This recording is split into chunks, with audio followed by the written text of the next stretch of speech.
dia! O segredo da saúde do outro lado do mundo. Por que os japoneses vivem mais do que qualquer outro povo do planeta?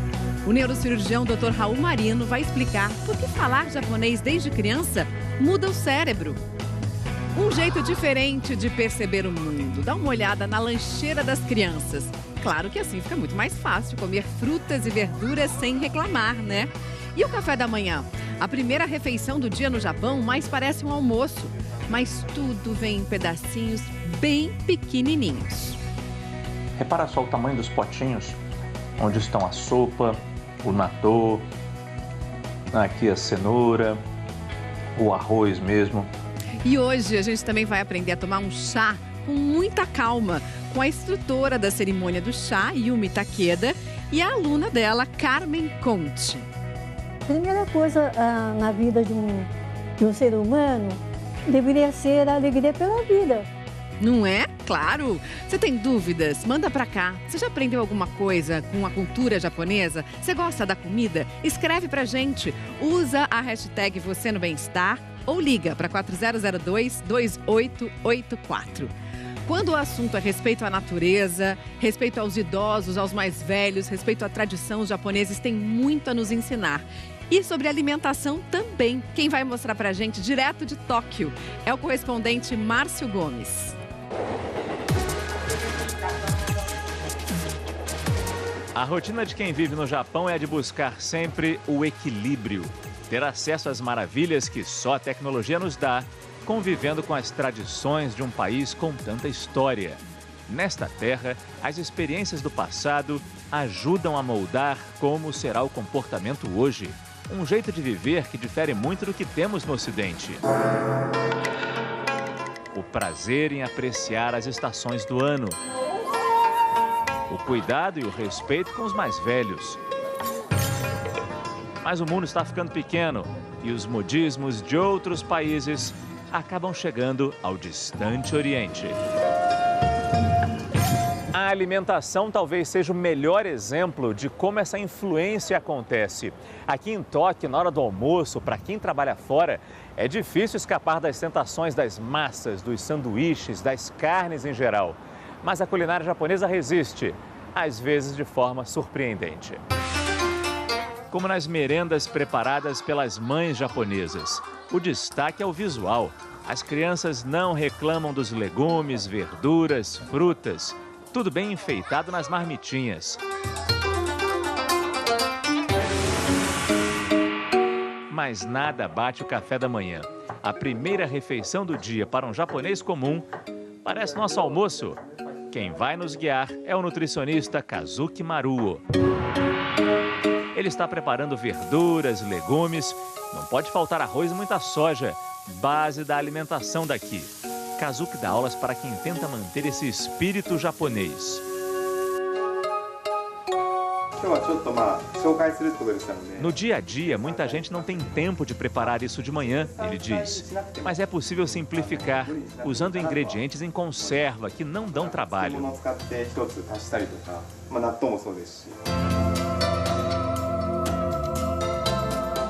Não levou mais do que meia hora para o Kazuki fazer esse café da manhã.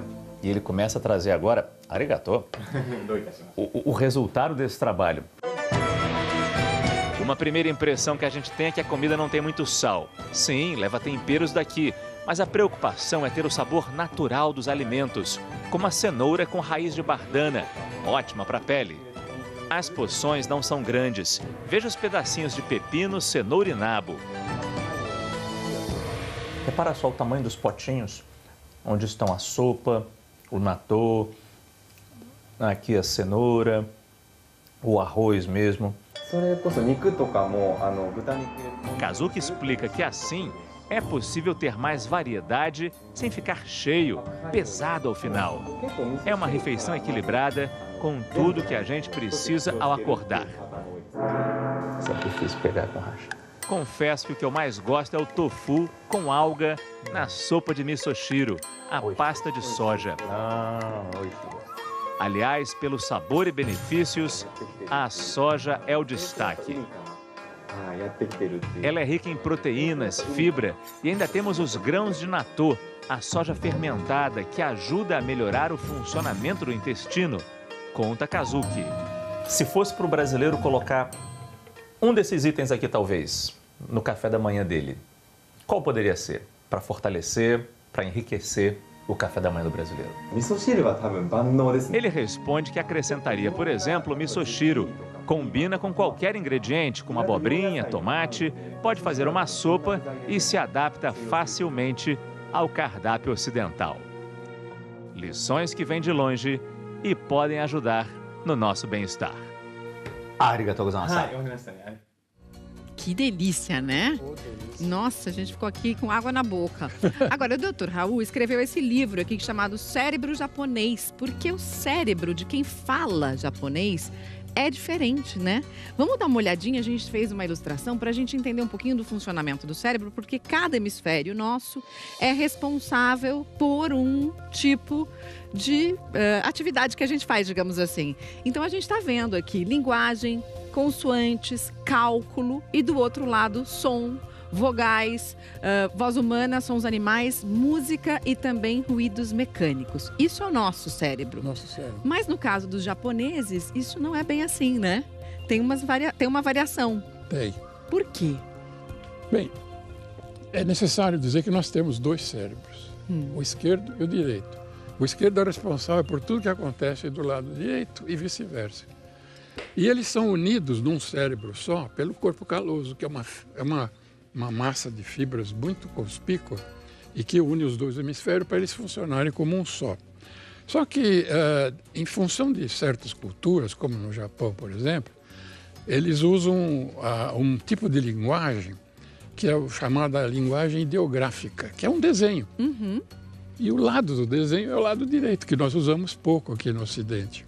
Então, de tanto ver kanji, de tanto ver aqueles hieroglifos chineses que os japoneses usam, eles vão desenvolvendo o lado direito mais do que o esquerdo, porque o lado esquerdo do nosso cérebro, ele foi formado pela filosofia grega, latina, que é lógica, que é fonética, que é, digamos assim, vocal. E ela é uma linguagem sintética e ele exige raciocínio para você falar. Porque os gregos achavam que o pensamento precisava ter um suporte linguístico. Da palavra, da né? palavra. Da linguagem. Precisava ter linguagem para você transmitir a ideia, a filosofia, a lógica. E no japonês, não. Eles têm a cultura oriental, eles desenvolveram, através do Zen, eles não precisam de palavras para se expressar. Eles pensam, eles meditam, eles oram, eles, digamos assim. E como eles têm esse lado direito que foi desenvolvido pela linguagem, eles também conseguem ler um texto em japonês imediato. E quando nós vamos ler um texto japonês, nós temos que primeiro passar por hemisfério esquerdo para poder compreender, traduzir, depois entender. Então, quando você está no Japão, aparece um anúncio na televisão, o japonês bate o olho, ele entende tudo. E nós, coitados, temos que ficar soletrando. Né? A gente até tem uma imagem, né, que a gente vai mostrar agora, que é, por exemplo, como a gente vê o gato. De um lado, a gente vê a imagem do gato e do outro lado, a gente vê a palavra gato. Claro que isso é muito rápido, né? Essa comunicação acontece de maneira instantânea no nosso cérebro. Mas um dos hemisférios é responsável pela imagem e o outro pela palavra gato. Exatamente. E no Japão, não? Não, porque aqui no hemisfério esquerdo, como você vê nesse gato, na verdade tinha que ter um hífen entre cada letra. Letrinha. Porque o cérebro esquerdo, ele pensa na palavra gato, mas só o direito é que vê a imagem. Uhum.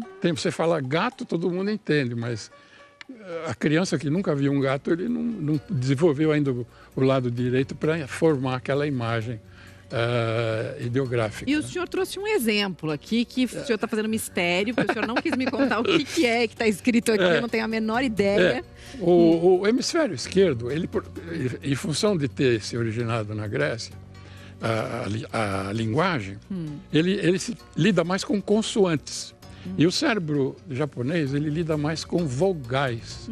Isso que eu queria mostrar, porque certas palavras importantes em japonês, por exemplo, amor. Ai. Ai. Ai. Ai. Bom. I. Estômago. I. E assim vai, quer dizer, tudo meio vogal. Tanto que quando o japonês escuta um som de cigarra, um som de inseto, de passarinho, ele entra em emoção por causa do cérebro direito. Você quer ver esse exemplo que eu escrevi como curiosidade, para importância da vogal na língua japonesa. Aqui, ó, isso aqui é rei. Rei. É símbolo de rei, imperador. Isso aqui é uma partícula de honorabilidade, de respeito. Isso aqui é o séquito do rei, os que acompanham o rei. Aqui, isso aqui quer dizer às vezes. E isso aqui é o que esconde, ele esconde, tá vendo? É o símbolo de esconder. Então, o rei, às vezes, esconde o seu séquito, os que acompanham o rei. Sabe como é que você lê essa frase? Como? Aqui.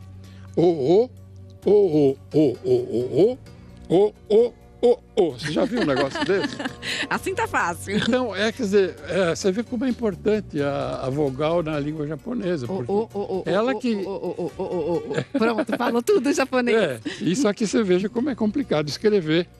Porque o japonês, vocês vão ver agora na cerimônia do chá, no ikebana, etc., ele tem uma caligrafia que também é derivada desses kanji todos aqui.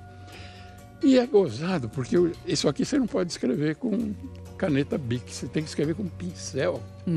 Então vira uma arte a caligrafia do japonês. Sem dúvida. Como a própria contemplação, como o senhor falou do ikebana, né, que a gente está vendo aí tão bonito. Vira arte. É uma arte mesmo, o né? O ikebana, o arranjo de flores é uma arte. A cerimônia do chá é uma arte. As artes marciais são arte. E a própria contemplação da natureza tem a ver com isso também, lógico, né? O japonês se entusiasma com o som dos grilos, das cigarras, como você falou, né?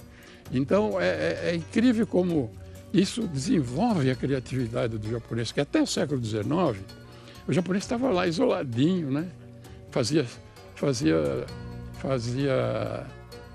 Cozinhava lá os jesuítas que foram procurar o cristianismo. Mas veja que interessante, o próprio São Francisco Xavier, que foi lá catequizar os japoneses, ele dizia que era uma língua do demônio, era um código para impedir que o cristianismo chegasse no Japão. Claro, muito diferente, né? Agora, no próximo bloco, a gente vai saber por que os japoneses vivem tanto. Você sabia que eles vivem, em média, 10 anos a mais do que a gente? Será que é só uma questão de alimentação? Será que tem a ver com a atividade física? Será que tem a ver com a vida social dos japoneses? A gente volta já já.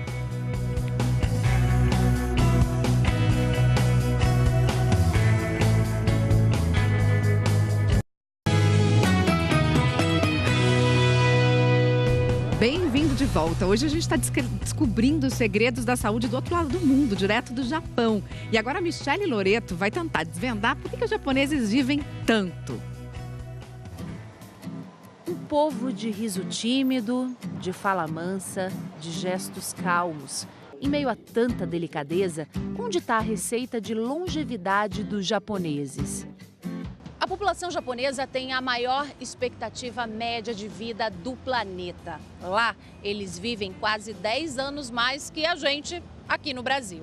E não é só isso. No Japão, existem mais de 65 mil pessoas com mais de 100 anos. Primeira coisa na vida de um ser humano deveria ser a alegria pela vida.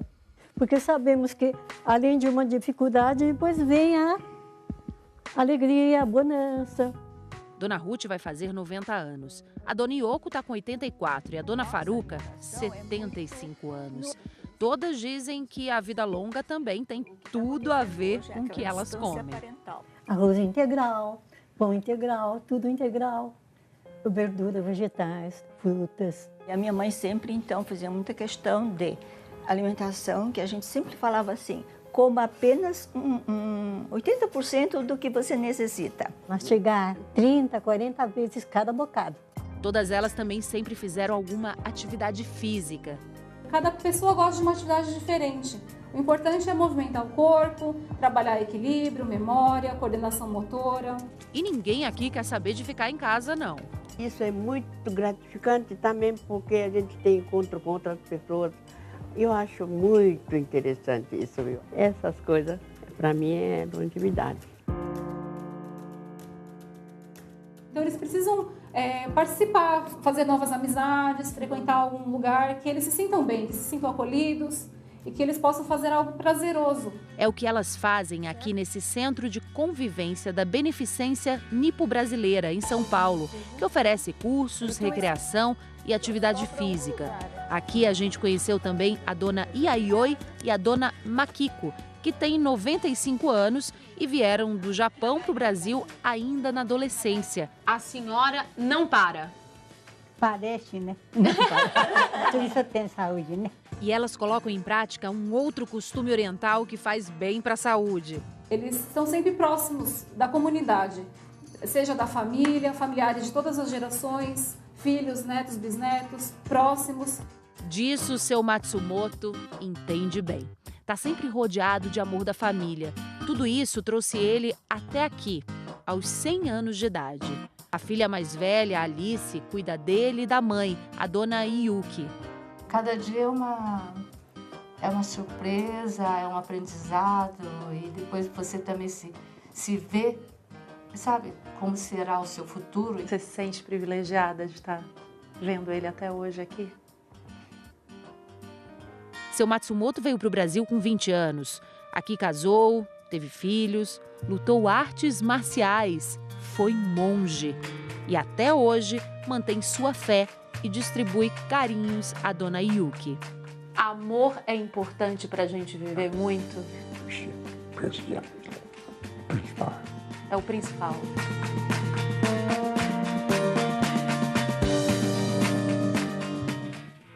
É o principal mesmo. A gente vai agora aprender, olha só o privilégio, uma cerimônia do chá japonesa que começa com um docinho, é isso? Começa com o doce. E tem que comer esse doce antes do chá. E esse doce é uma camélia, bem camélia. própria do mês do inverno. E tem que todo um jeitinho que você coloca aqui e vai cortando Isso. o doce e comendo em pedacinhos. Comendo em pedacinhos. E tem uma razão para começar com o doce, Yumi? É porque o chá, ele é muito amargo. Então, a gente come o doce para contrabalancear esse amargor. Ele tem que agradar os 5 sentidos. A visão, fácil, né? O paladar, o olfato, o tato.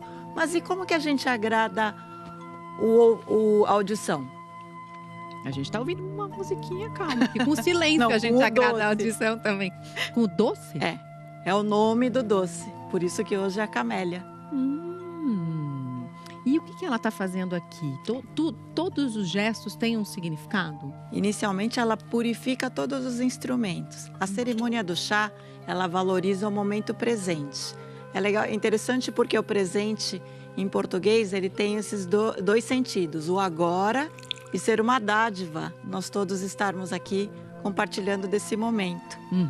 Então, o passado já foi e o futuro ninguém sabe. A gente só vive o presente. E é um presente mesmo, o presente, né?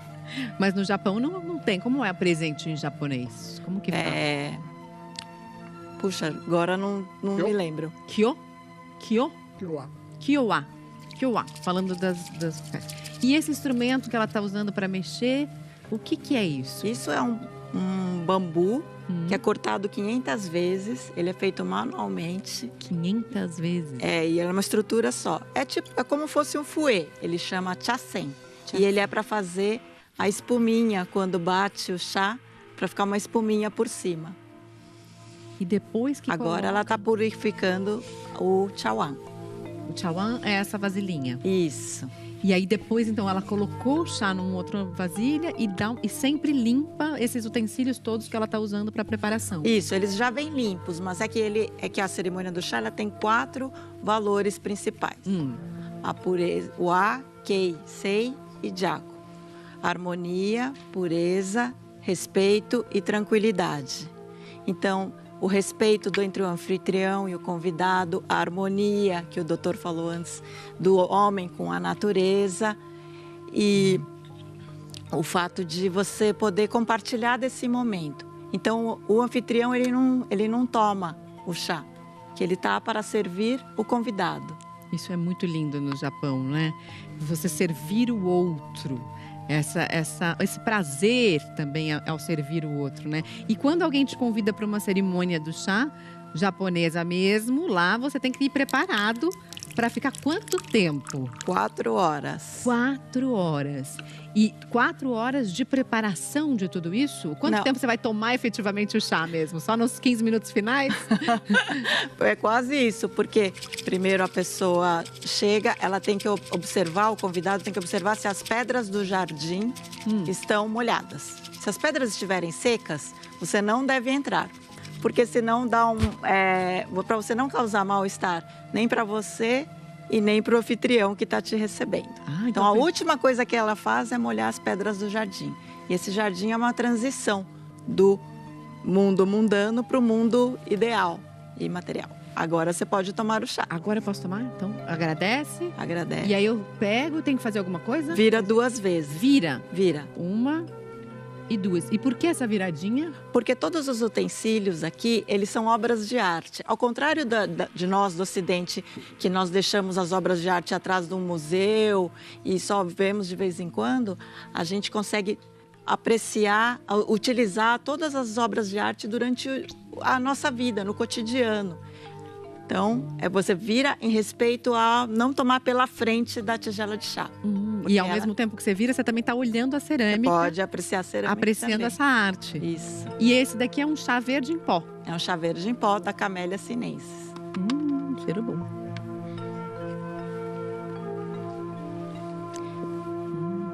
E ele fica mais espumadinho do que o chá verde que a gente... Não é? Ele fica... tem umas bolinhas, não sei se vocês conseguem ver aqui dentro, mas ele fica bem espumadinho, assim. Isso é uma característica do pó ou do chacém, que é o fouet? É o fouet. É o fouet. Fica uma delícia. Gente, enquanto a gente aprecia aqui com muita calma esse chazinho tão delicioso, tão cheio de significado, a gente vai para o intervalo, porque daqui a pouco a gente vai mostrar outras tradições japonesas que também fazem bem para a saúde. Olha o ofurô aí, a gente volta já já.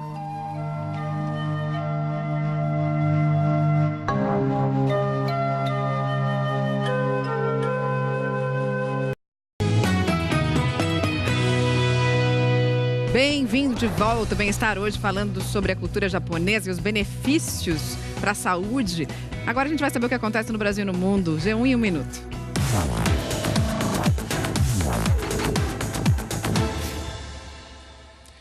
Olá pessoal, entre 2011 e 2017 as notificações de violência sexual contra crianças e adolescentes aumentaram 83%. Os dados são de um boletim do Ministério da Saúde. No total foram mais de 184 mil casos. Em quase 40% deles o agressor, que quase sempre é homem, tem algum vínculo familiar com as vítimas. Além disso, a maioria das vítimas é do sexo feminino, principalmente entre adolescentes que sofreram abuso. O boletim completo está no G1.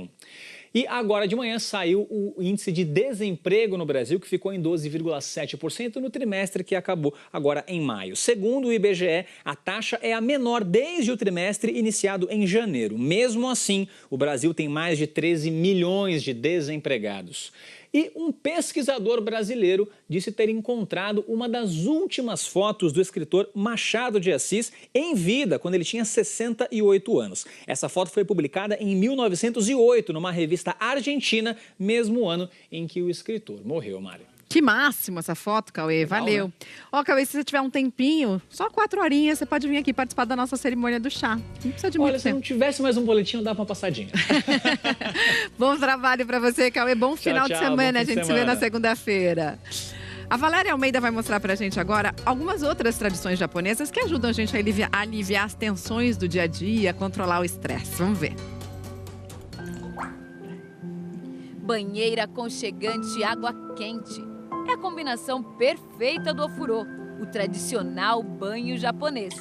Ela tem o formato oval justamente porque você fica numa posição confortável, sentada, e isso remete à posição fetal. E ele é terapêutico porque nós utilizamos água quente, que ela varia entre 38 e 42 graus, e ela promove um alívio das tensões musculares, do estresse, da ansiedade.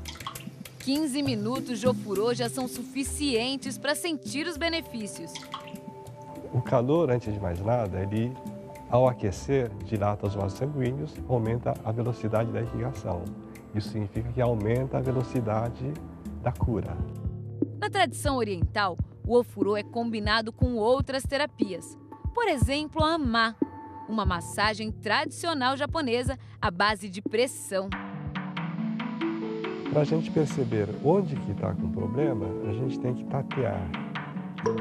Esses pontos do corpo também são estimulados com a moxa. A moxa é feita de artemisia, e a artemisia, desde a antiguidade chinesa, ela é considerada uma planta sagrada com a qual se produz fogo. O terapeuta acende a moxa, que faz uma micro queimadura na pele. Quando se queima um pouquinho só a pele entende que tem que produzir proteínas regeneradoras. Esse processo melhora a circulação sanguínea e também ajuda a aliviar as tensões. Não é somente eliminar a dor ou relaxar. O relaxamento também leva à cura, principalmente em casos de estresse, insônia também, o relaxamento é fundamental.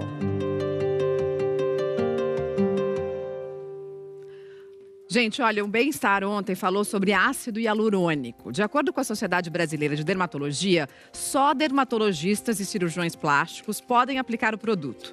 No entanto, essa informação está incompleta, porque hoje existe uma batalha jurídica para decidir quem pode e quem não pode. Muitos biomédicos, farmacêuticos, dentistas e enfermeiros nos escreveram citando resoluções que autorizam o uso do ácido e pedindo uma nota de esclarecimento. O Bem-Estar, então, entrou em contato com os respectivos conselhos dessas profissões. O Conselho Federal de Biomedicina respondeu dizendo que o procedimento não é invasivo e que biomédicos podem sim fazer o procedimento. Mas, na opinião do Conselho Federal de Medicina, o procedimento é invasivo e, por isso, só dermatologistas e cirurgiões plásticos poderiam fazer. O Conselho de Odontologia diz que os dentistas têm autorização para fazer o procedimento. O Ministério da Saúde diz que não se manifesta sobre esse assunto. E a Anvisa regulamenta o uso do produto.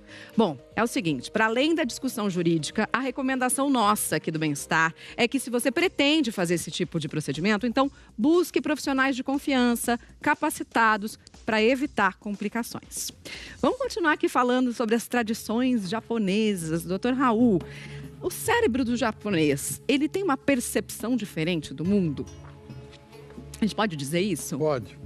Pode sim, porque o ocidental vê o mundo através da palavra, ele vê através da cultura greco-romana, quer dizer, lógica. E o japonês não, ele vê o mundo através do zen. Ele não precisa de palavras lógicas ou de, digamos assim, raciocínios lógicos para chegar às conclusões dele. Até o século XIX, o Japão não tinha desenvolvido ciência pura, não tinha desenvolvido uma medicina como a atual, etc, etc. Mas com aquela criatividade que dá o desenvolvimento do cérebro direito, ele conseguiu agora, com as habilidades que ele tinha, manuais, fazer casa, fazer cerâmicas e pinturas importantes, como aquela pintura japonesa, e a própria caligrafia, a caligrafia é uma arte para cada um que está escrevendo, porque é um pincel que você manipula e o pincel obedece às suas emoções. O kanji de um japonês é totalmente diferente de um brasileiro. Ele realmente capricha no que ele quer falar e ele dá um sentido transcendental àquele pensamento. E aí fica tão bonito, né? Fica tudo bonito, isso que a gente está vendo. Fica. Muito obrigada pela sua participação, Dr. Raul. Muito obrigada, Carmen. Muito obrigada, Yumi. Foi uma delícia participar dessa cerimônia do chá com vocês. Voltem sempre. Boa sorte para o Japão, que também está classificado para as oitavas de final na Copa do Mundo. E por causa do jogo da seleção, na segunda-feira não vai ter Bem-Estar, mas a gente volta a se encontrar na terça-feira, tá bom? Vamos estar na torcida juntos. Se você quiser rever alguma coisa do programa de hoje, clica lá no Globoplay. Vem aí, Fátima Bernardes, com mais um encontro. E a gente se encontra na terça. Se cuida. Bom final de semana.